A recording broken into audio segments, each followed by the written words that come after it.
অনেক বড় breaking news. BCCI অনেক বড় একটা প্রাইজ মানি ঘোষণা করলো আমাদের চ্যাম্পিয়ন দল মহিলা ক্রিকেটারদের জন্য।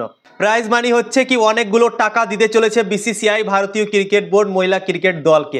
তো কত টাকা দিতে চলেছে এই ভিডিওতে তোমাদেরকে জানাবো। তো ভিডিওকে লাস্ট অবধি দেখো, আর চ্যানেলে নতুন হয়ে থাকলে চ্যানেলটিকে ফলো আর সাবস্ক্রাইব করে দেবে এবং লাইক শেয়ারও করে দেবে। তো চলো ভিডিওটাকে শুরু করি। ভারতীয় দল প্রথমবার বিশ্বকাপ চ্যাম্পিয়ন হয়েছে। এর আগে দুবার ফাইনালে প্রবেশ করেছিল ভারতীয় দল। 2017 সালে প্রবেশ করেছিল এবং 2005 সালে প্রবেশ করেছিল, কিন্তু দুবারই ভারতের মন ভেঙে গিয়েছিল, ফাইনালে গিয়ে তারা হেরে গিয়েছিল। কিন্তু তৃতীয়বার আর সেই ভুলটা ভারতের দল করেনি এবং ফাইনালে সাউথ আফ্রিকাকে হারিয়ে চ্যাম্পিয়ন হয়ে গিয়েছে, প্রথমবার চ্যাম্পিয়ন হয়ে গিয়েছে।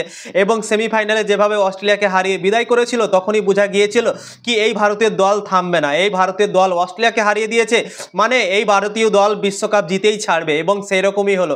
কালকে সাউথ আফ্রিকাকে দুর্দান্তভাবে ম্যাচ হারালো, 52 রানে ম্যাচ হারালো এবং চ্যাম্পিয়ন হয়ে গেল প্রথমবারের মতো। এবং রোহিত শর্মা এসেছিল, অনেক বড় বড় সেলিব্রিটি এসেছিল, ডিওয়াই প্যাটেল, নাভি মুম্বাইয়ে। তো তাই জন্যই ভারতীয় দল চ্যাম্পিয়ন হওয়ার পর অনেকটা খুশি হয়ে বিসিসিআই তাদেরকে অনেকগুলো ফ্যাসিলিটিও দিতে চলেছে। যেমন WPL শুরু করলো বিসিসিআই এবং তারপর অনেকগুলো প্লেয়ার এলো ভারতের দলে এবং ভারত অনেক শক্তিশালী হলো।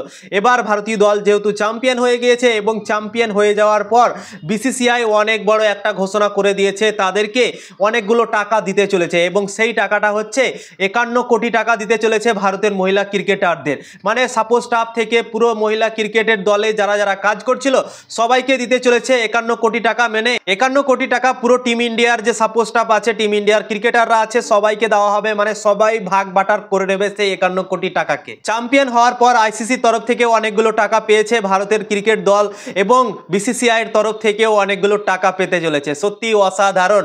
মহিলা ক্রিকেটের ভাগ্য ভাই পরিবর্তন হতে চলেছে এবং অলরেডি হয়ে গিয়েছে। তোমরা তো দেখলে কিভাবে দর্শক সাপোর্ট করার জন্য এসেছিল এবং কালকে তো পুরো ইন্ডিয়া ব্যস্ত ছিল, পার্টি করছিল রাতে যখন ভারতীয় দল চ্যাম্পিয়ন হয়ে গিয়েছিল এবং অস্ট্রেলিয়াকে হারিয়ে যখন সেমিফাইনাল জিতে গিয়েছিল, তখন থেকেই শুরু হয়ে গিয়েছিল ভারতের মহিলা ক্রিকেটের পরিবর্তন। এবং তারপর থেকেই শুরু হয়ে গিয়েছিল মুহূর্ত কি ভারতের দল এই বছর থামবে না, এই বছর অবশ্যই চ্যাম্পিয়ন হবে এবং সেটাই হলো। ভারতের দল চ্যাম্পিয়ন ফাইনালি হয়ে গিয়েছে এবং প্রথমবার চ্যাম্পিয়ন হয়ে গিয়েছে।